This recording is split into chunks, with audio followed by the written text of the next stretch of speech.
It is good having belts. How is it going, everyone? It's your boy here, Apollo from Down, Down, Up, Up. And it's time to get ready for this weekend. Yes, it is. It's time to talk about what's going to go down. NXT TakeOver 36. So as of right now, we've got 5 matches on the card.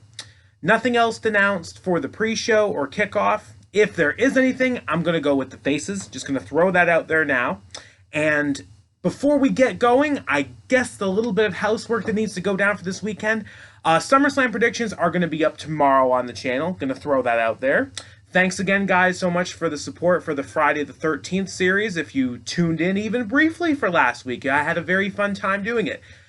And I guess last but not least, Christian Cage is the Impact World Champion. My favorite wrestler got his due and beat Kenny Omega. I had an amazing time reacting to that, and I really hope everybody tunes in to see what's going to happen next. We're getting creeping closer to All Out. A lot of things going to go down, but before I turn this into an AEW video, let's get into NXT TakeOver. So, 5 matches, let's run them down. First up, NXT Women's Championship match. Raquel Gonzalez, the Unstoppable Machine, defending against her former BFF, Dakota Kai. This was sort of a surprise coming down. I had been talking for months. When are we going to be breaking these two up? I thought it was originally going to happen in February at Vengeance Day. It did not. It then could have even happened when she won the championship in the first place. It did not, but we built it up so long, and when Dakota finally turned on Raquel, it was a good feeling. I knew we were going to be doing this eventually, but there we go. Former friends, now foes, fighting through the NXT Women's Championship at TakeOver. Funny enough, the same TakeOver out of the calendar year where Dakota challenged Io Shirai last year and failed to win the title. Does she take it off of her former BFF? One of the harder ones to call, in my opinion. Dakota Kai's been working up to get there, but in terms of stopping Raquel Gonzalez, I just don't see her being the one to do it. I can see them continuing this feud, but Raquel Gonzalez is going to prove why she's more than fine on her own this Sunday at TakeOver. I see Raquel Gonzalez retaining the Women's Championship, and maybe we do another one-off later, maybe even like a stipulation that could allow Dakota Kai to become champion. I'm not opposed to that, but straight up right now, I'm not seeing it. Not seeing it. I'm going to go for the champion. Let's move on. $1 Million Championship on the line. Oh my gosh. Haven't the Butler skits been great? Cameron Grimes and LA Knight have been fun to see together, whether they are in the business relationship or, of course, feuding as they do. And now we're doing it again for the championship. And this time, if Cameron Grimes loses, Ted DiBiase Sr. himself must be the butler of one LA Knight. I feel like we've dragged this as much as we can. I don't see Ted DiBiase doing butler skits with LA Knight. It's got to be Cameron Grimes time. It's Grimes time, baby. Going to the moon and winning that $1 Million Championship. Finally beating LA Knight and getting that amazing pop. Because let's be honest, the crowd care about Cameron Grimes. He is one of the most silliest characters I've seen in NXT, but he is a great wrestler, great character, and someone who just works. That's Cameron Grimes. This should be his moment. I was ready for the swerve, if you want to call it that, at the last TakeOver. This time, I don't see any point into losing. It's got to be Cameron Grimes. So, new $1 Million Champion. Gets the praise of Ted DiBiase, and life goes on. We'll see if they continue doing stuff. I could see them feuding for maybe another little while, but I don't really see a big point in it if this is going to be Cameron Grimes' time. We'll see what we get out of it. Now let's move up to, I guess, the 3 big ones, eh? The 3 big ones. NXT Championship match. Karrion Kross, who has really been demoted as possible the last little bit when it comes to being on Raw and NXT at the same time. It's a shame because from what I know, WWE can make that work amazing. Kevin Owens, for example, his feud with Cena and staying the NXT champion for a good while, feuding with Finn Balor, that was a good mix of things. But Kross has, I really don't even want to blame him. I was actually a pretty big fan of him being champion for a while, and the character in general.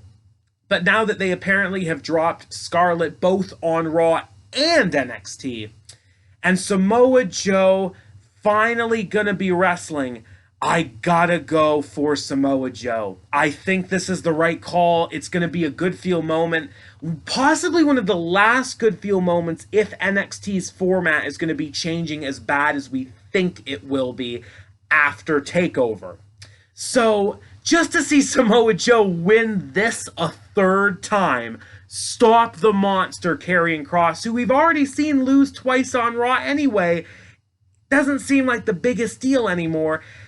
And I'll be perfectly honest with you, I don't expect much out of the match. Joe could surprise me because it's been a while, but I'm not expecting much except one thing that gets me excited for the finish. What if they let him do the Muscle Buster again? Just think about it. What if Samoa Joe pulls off a Muscle Buster? I'm going to lose my mind if I see that move again, let alone it winning him all 3 of his NXT championships. I was in Toronto in 2016 to see him win his second one, damn it, and I had even called it. I wanted to see history made back then, and I got to see it. And now I'm looking for that moment in all of its glory one more time, not quite in front of a live crowd with me there, obviously, but Samoa Joe winning this championship, being the first and only 3-time NXT champion, would make a big deal to me. I'm up for it. And it just keeps getting bigger, doesn't it? I really don't know how I'm going to fit this order in, but I not that what I say is what I think the match card will be in order, just what I want to talk about last. In this case, I guess now I'm actually going to be talking about Adam Cole and Kyle O'Reilly. The 3 stages of hell match that isn't a 3 stages of hell match, although I love how NXT has been doing these. Cole and Gargano crushed it a couple of years ago around this time in their 3 stages of hell match. This is sort of looking to be the similar. First fall will be straight up a normal sanctioned wrestling match. Second, a street fight. And third, if necessary, and I'm pretty sure it's going to be necessary, steel cage. Kyle O'Reilly, Adam Cole, the undisputed finale, I believe is what it's being billed. It's tough to say. I thought Adam Cole's stock was going to be going back up around the time he beat O'Reilly in their second one-on-one match and was getting some consistent TV wins. But now it seems like he might be leaving NXT for possibly the right reasons.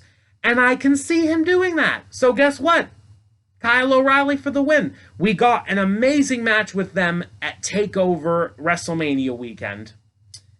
I guess WrestleMania week, I might as well call it, earlier this year. It's Stand and Deliver Night 2. But this one's going to crush that, in my opinion. They are going to do some insane things once they get in that cage that almost is unheard of. If I have to do order, though, fair play, I'm going to give O'Reilly the wrestling match because I think that's a fair way of getting his stake up there, so to speak. Cole wins the street fight. Probably something crazy like maybe a Panama Sunrise on a bunch of chairs. And then we get to the steel cage match. I don't know how O'Reilly can win. Maybe a knee drop off the cage, similar to what we saw him do to Oney Lorcan in War Games last year. Or he finally submits Adam Cole. And we're done. Adam Cole moves on. Kyle O'Reilly moves on. That's it. I'm going for Kyle O'Reilly to win this match. And now, time to talk about what I actually care the most about this weekend. Probably over the whole weekend, if I'm being honest. Once I heard this was made for TakeOver, my excitement just went all-time high. Ilya Dragunov, Walter, NXT UK Championship. Match 2. Their first match was insane last year. They were trying to kill each other. And now we're getting this on TakeOver. If I had my way, this would be the main event. This would end the whole weekend because, ladies and gentlemen, it's time. It is time. Just like Pete Dunne's time was at an NXT TakeOver, just like Tyler Bates' time was at an NXT TakeOver. Discounting UK takeovers, because that's how we've seen the title change so far. Tyler Bate lost to Pete Dunne at TakeOver Chicago. Pete Dunne lost to Walter, TakeOver New York. Now, we get to TakeOver 36. And I think Ilya Dragunov is going to avenge his loss to Walter. He is going to beat the Unstoppable and win the NXT UK Championship. It's going to be a great moment for me if I can see it happen. I know that much. I've been invested into both characters since they both stepped into NXT. And the fact that they're going to be doing this again at a TakeOver really makes me feel rewarded as a fan waiting for another match. This is going to be good. This is going to be good. So there you go. There's my predictions. May seem risque in some scenarios. I see I guess 3 if you count the $1 million championship. I see 3 championships changing hands. So we'll see what we get. It's going to be a fun show, and it's great to say that for the first time over a pay-per-view, an NXT TakeOver will be finishing the weekend. That's going to do it. Thanks, guys, so much for tuning in.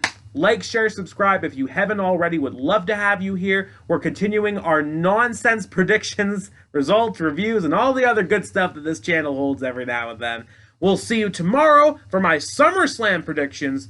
Get ready for another roller coaster ride. But most ever and important, you all need to always keep it real.